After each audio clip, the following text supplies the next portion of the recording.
pas përplasjes së ashpër, shtëpia e Big Brother Kosova shpërthen.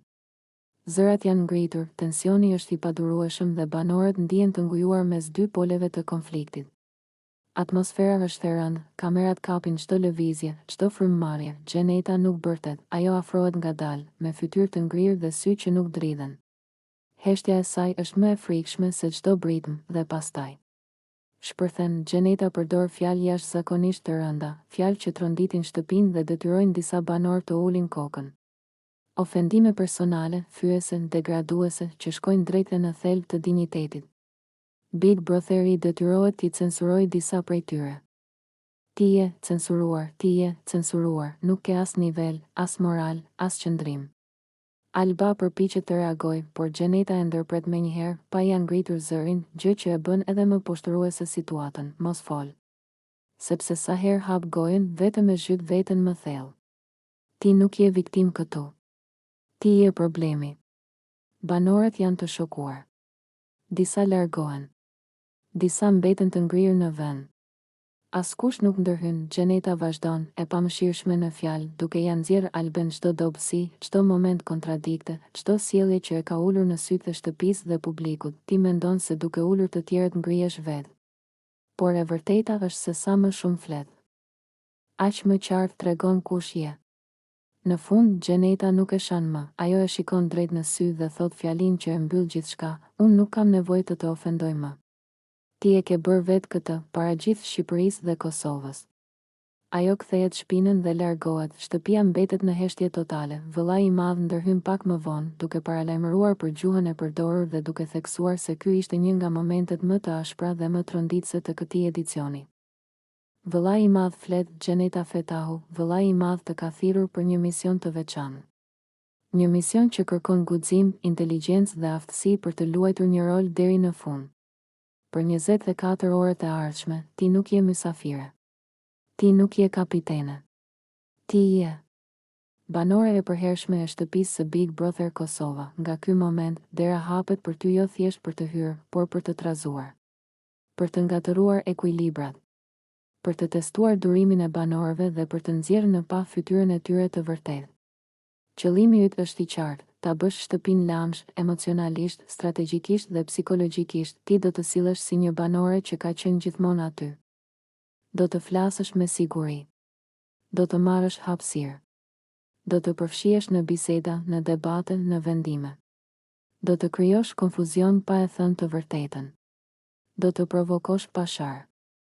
Do të ndezësh zjarr pa u djegur vetë. Banorët nuk duhet ta kuptojnë se kjo është një lojë. Ata duhet të besojnë se ti je pjesë e tyre. Se ke mendim për gjithçka.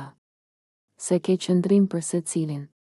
Se ke diçka për të thënë për çdo situatë që ndodh në këtë shtëpi. Detyra jote është të vëzhgosh dobësitë e tyre dhe t'i prekësh me kujdes. Të hedhësh dyshime aty ku ka besim. Të krijosh pyetje aty ku ka qetësi. Të prishësh aleanca pa u dukur si armike. Të bësh që shtëpia të mos jetë më e rehatshme për askën. Gjatë këtyre 24 orëve, çdo fjalë e jotja ka peshë. Çdo heshtje ka domethënie. Çdo reagim do të analizohet. Ti je testi i tyre. Dhe ata nuk e din, por kujdes, Gjeneta, ky mision kërkon zgjuarsi. Nuk fiton ai që bërtet më fort, por ai që mbjell dyshimin dhe largohet pa gjurmë. Nuk fiton ai që sulmon, por ai që e lë tjetrin të gabojë vetë. Në fund të 24 orëve, dera do të hapet sërish. Banorët do të mësojnë të vërtetën. Do ta kuptojnë se qetësia e tyre ishte vetëm një iluzion. Se lamshi nuk erdhi rastësisht. Se çdo reagim i tyre ishte pjesë e një loje më të madhe. Ky është misioni yt, të hysh si e barabartë, të qëndrosh si e fortë. Të dalësh si fituese. Që në momentin kur dera e shtëpisë u hap dhe Gjeneta hyri brenda, diçka ndryshoi në ajër. Nuk ishte vetëm prania e saj, por një ndjesi e pashpjegueshme, një tension i fshehur që vetëm disa sy e kuptuan menjëherë. Mes tyre, edhe sytë dhe kushtrimit. Një shikim i shkurtër, por i mjaftueshëm për të zgjuar një histori që nuk kishte përfunduar kurrë plotësisht. Nga jashtë ishte përfolur se Gjeneta dhe kushtrimi kishin pasur një lidhje. Jo diçka sipërfaqësore, por një marrëdhënie me emocione të forta, me mungesa, me fjalë të pathëna dhe me ndarje që nuk ishte sqaruar kurrë si duhet. Dhe tani, përballë kamerave, brenda shtëpisë më të famshme në Kosovë. E kaluara po kërkonte përgjigje, nuk kaloi shumë dhe kushtrimi ju afrua. Pa zë të lartë, pa spektakël. Vetëm dy njerëz që e njihnin njëri tjetrin më shumë se sa donin të pranonin. Kam munguar unë, i tha ai, drejtë në sy, prandaj hyre në Big Brother Kosova? Pyetja ra sigur. Jo sepse ishte e fortë, por sepse ishte e sinqertë. Brenda saj kishte xhelozi, dyshim, dhimbje dhe krenari të lënduar. Për një çast, Gjeneta heshti. Jo nga frika, por sepse po zgjidhte fjalët. Sepse disa të vërteta, kur thuhen, nuk kthehen më pas. Jo, u përgjigj ajo më në fund, nuk kam hyrë këtu për askënd. Kam hyrë për veten time. Por sytë e saj treguan se historia ishte më e ndërlikuar se kaq. Gjeneta i kujtoi kushtrimit se mungesa nuk matet me largësi, por me zgjedhje. Se ndonjëherë njerëzit nuk ikin sepse nuk duan, por sepse nuk ndihen të zgjedhur. Dhe se Big Brotheri nuk ishte arratisje nga e kaluara, por një përballje me të, ti ke munguar kur duhej të ishe, i tha ajo me qetësi, jo tani. Jo këtu. Mungesa jote ka ndodhur shumë më herët. Biseda e tyre u bë një nga momentet më të komentuara në shtëpi. Banorët ndjen se mes tyre kishte diçka të pathënë, diçka që nuk ishte thjesht lojë. Kamera nuk humbi asnjë detaj, duart që dridheshin lehtë, zërat që uleshin, pauzat që flisnin më shumë se fjalët. Për kushtrimin, hyrja e Gjenetës ishte. Unë jam Gjeneta Fetahu, dhe para se dikush të harroj pse jam këtu, po e them qartë që në fillim, unë vendos rregullat. Jo me zë të lartë, jo me arrogancë, por me qëndrim. Me fjalë të peshuara. Me vendime që nuk lëkunden, që në momentin që kam hyrë në këtë shtëpi, kam parë një gjë shumë të thjeshtë, shumë zëra, pak përgjegjësi. Shumë fjalë, pak përmbajtje. Dhe kjo, në një shtëpi si kjo, nuk kalon pa u vënë re. Kur hyri Labinoti dhe më pyeti, e njeh Ronaldon? Për një moment u mendova. Jo sepse nuk kisha përgjigje, por sepse po shija se çfarë loje po luaj.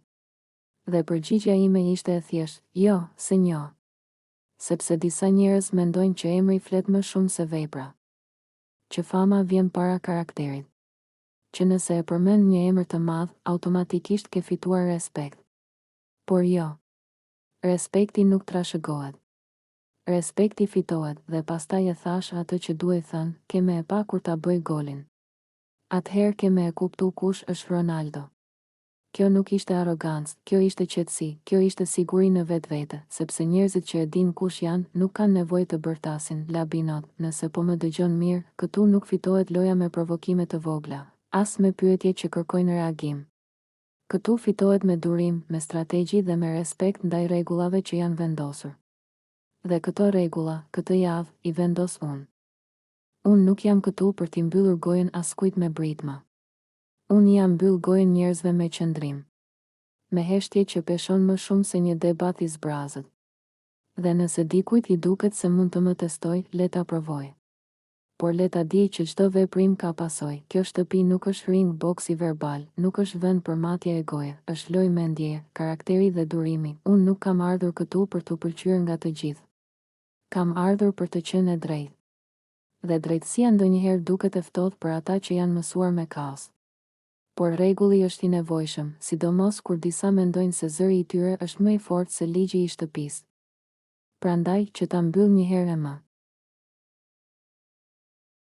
Unë jam Gjeneta Fetahu, dhe para se dikush të harroj pse jam këtu, po e them qartë që në fillim, unë vendos rregullat. Jo me zë të lartë, jo me arrogancë, por me qëndrim. Me fjalë të peshuara. Me vendime që nuk lëkunden, që në momentin që kam hyrë në këtë shtëpi, kam parë një gjë shumë të thjeshtë, shumë zëra, pak përgjegjësi. Shumë fjalë, pak përmbajtje. Dhe kjo, në një shtëpi si kjo, nuk kalon pa u vënë re. Kur hyri Labinoti dhe më pyeti, e njeh Ronaldon? Për një moment u mendova. Jo sepse nuk kisha përgjigje, por sepse po shija se çfarë loje po luaj. Dhe përgjigjja ime ishte e thjeshtë, jo, se njo. Sepse disa njerëz mendojnë që emri flet më shumë se vepra. Që fama vjen para karakterit. Që nëse e përmend një emër të madh, automatikisht ke fituar respekt. Por jo. Respekti nuk trashëgohet. Respekti fitohet dhe pastaj e thash atë që duhej thënë, ke me e pa kur ta bëj golin. Atëherë ke me e kuptu kush është Ronaldo. Kjo nuk ishte arrogancë, kjo ishte qetësi, kjo ishte siguri në vetvete, sepse njerëzit që e din kush janë, nuk kanë nevojë të bërtasin, labinot, nëse po më dëgjon mirë, këtu nuk fitohet loja me provokime të vogla, as me pyetje që kërkojnë reagim. Këtu fitohet me durim, me strategji dhe me respekt ndaj rregullave që janë vendosur. Dhe këto rregulla, këtë javë, i vendos unë. Unë nuk jam këtu për t'i mbyllur gojën askujt me britma. Unë jam mbyll gojën njerëzve me qëndrim. Me heshtje që peshon më shumë se një debat i zbrazët. Dhe nëse dikujt i duket se mund të më testoj, le ta provoj. Por le ta di që çdo veprim ka pasojë. Kjo shtëpi nuk është ring boksi verbal, nuk është vend për matje e goje, është lojë mendjeje, karakteri dhe durimi. Unë nuk kam ardhur këtu për t'u pëlqyer nga të gjithë. Kam ardhur për të qenë e drejtë. Dhe drejtësia ndonjëherë duket e ftohtë për ata që janë mësuar me kaos. Por rregulli është i nevojshëm, sidomos kur disa mendojnë se zëri i tyre është më i fortë se ligji i shtëpisë. Prandaj që ta mbyll një herë më. Unë jam Xhaneta dhe këtë javë, shtëpia e Big Brother Kosova ka një kapitene. Ky rol nuk më është dhënë rastësisht. Nuk është dekor, nuk është privilegj, por është përgjegjësi. Është provë. Është një pasqyrë që tregon kush jam, si reagoj në presion dhe si i trajtoj të tjerët kur kam pushtet. Dhe unë jam gati ta mbaj këtë barë, pa frikë dhe pa hezitim, që nga ky moment duhet të jetë shumë e qartë për secilin prej jush, rregullat në këtë shtëpi do të respektohen. Jo sepse i vendos unë, por sepse pa rregull nuk ka bashkëjetesë. Pa respekt nuk ka lojë. Dhe pa lojë të pastër nuk ka fitore të vërtetë. Këtu brenda kemi parë tensione. Keqkuptime, fjalë të pathëna dhe fjalë të thëna gabim. Kemi parë buzëqeshje të rreme dhe heshtje që bërtasin. Si kapitene e javës, unë nuk do të mbyll syt para këtyre gjërave. Nuk do të bëhem pjesë e padrejtësisë dhe nuk do të lejoj që askush të ndihet i shkelur apo i nënvlerësuar. Nga sot e tutje, respekti ndaj njëri tjetrit është ligj, toni ulët, komunikimi drejt për drejt dhe ballafaqimi i hapur. Asnjë thashë them pas shpine, asnjë provokim i qëllimshëm, asnjë lojë episte fshehur pas fjalëve po bëj shaka. Unë nuk jam këtu për t'ju kontrolluar, por për t'ju kujtuar se secili prej nesh është përgjegjës për atmosferën që krijon. Nëse shtëpia është e rëndë, fajin nuk e ka Big Brotheri, e kemi ne. Dhe kjo javë do të jetë javë reflektimi për të gjithë. Dua ta dini edhe këtë, nuk jam kapitene vetëm kur është e lehtë. Jam kapitene edhe kur duhet të marr vendime të vështira. Edhe kur nuk do t'ju pëlqejnë. Edhe kur do të ketë pakënaqësi.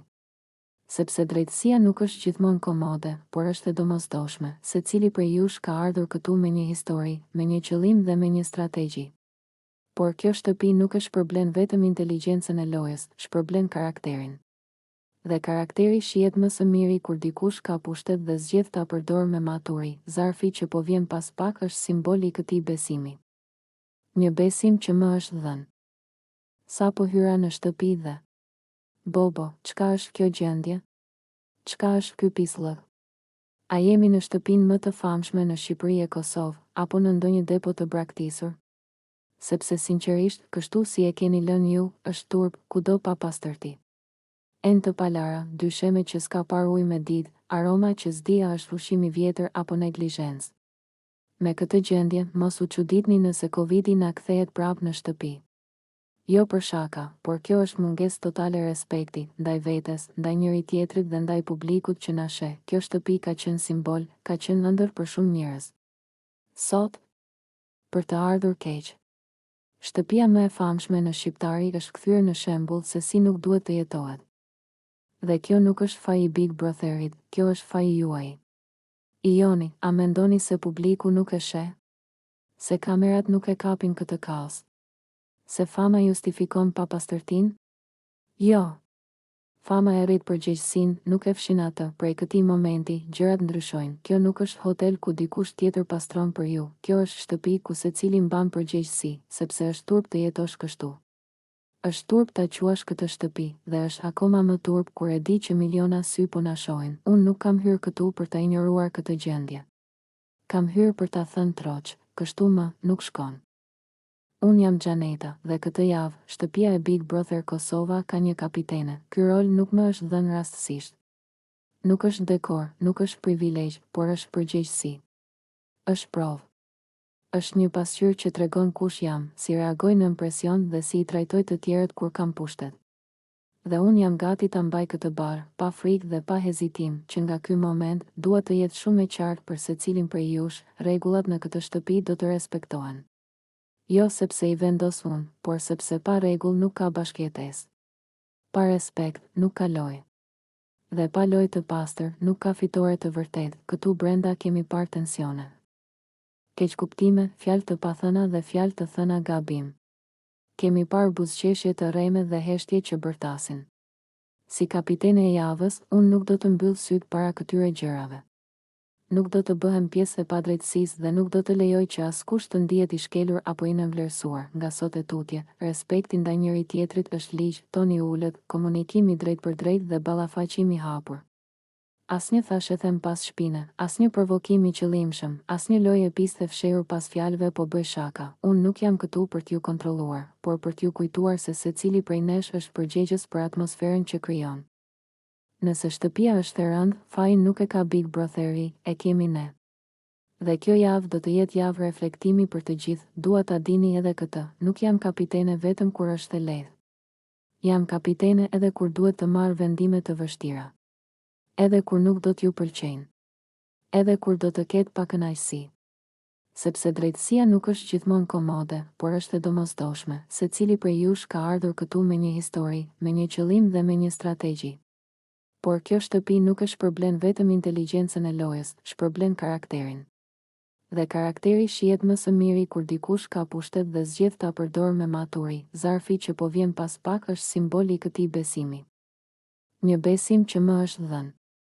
Një moment I papritur dhe dramatik në Big Brother Kosova. Gjeneta dhe Labinoti. Shtëpia e Big Brother Kosova ka qenë gjithmonë një arenë e paparashikueshme e emocioneve, surprizave dhe dramat që mbajnë të gjithë shikuesit të ngujuar para ekranit.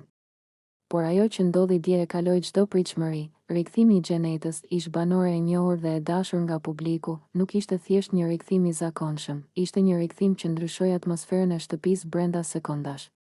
Ajo nuk hyri vetëm me energjinë dhe karizmën e saj të zakonshme. Gjeneta hyri me një shkop në dorë, simbol I vendosmërisë dhe kontrollit të situatës, dhe çdo banor ndjeu menjëherë se diçka e madhe po ndodhte. Labinoti, një nga banorët më strategjik dhe të fortë, u habit kur pa Gjenetën të përshkonte pragun. Ai, si gjithë të tjerët, e dinte historinë e saj, ndikimin që kishte pasur në edicionet e mëparshme dhe aftësinë e saj për të krijuar drama dhe emocione të forta. Por askush nuk e kishte menduar që ajo të vinte kaq fuqishëm, me një shkop në dorë dhe një qëndrim kaq autoritar. Ai e përshëndeti me një përzierje habie dhe respekti, duke mos mundur të parashikojë se çfarë do të ndodhte më pas. Mirë se ke ardhur në shtëpinë e Big Brother Kosova, I tha Labinoti, me zërin paksa të tundur, por gjithsesi me një ton mikpritës. Ishte një përshëndetje e zakonshme, të cilën çdo banor I ri apo I vjetër do ta jepte në një situatë normale. Por Gjeneta nuk ishte normale. Ajo I u kthye me një shikim të vendosur dhe me një qetësi që I friksonte të gjithë. Kjo është shtëpia ime, tha ajo. Dhe pa e lënë kohë të merrej me emocionet e tij, vazhdoi me një paralajmërim që tronditi atmosferën. Ti ke për të dalë nesër mbrëmja. Fjala e saj nuk ishte thjesht një deklaratë, ishte një shpallje pushteti dhe një paralajmërim I qartë që ndryshonte dinamikën e lojës brenda shtëpisë. Banorët e tjerë u ngritën nga vendet e tyre, disa me habi, disa me emocion dhe disa me një ndjenjë të lehtë frike. Gjeneta nuk kishte ardhur.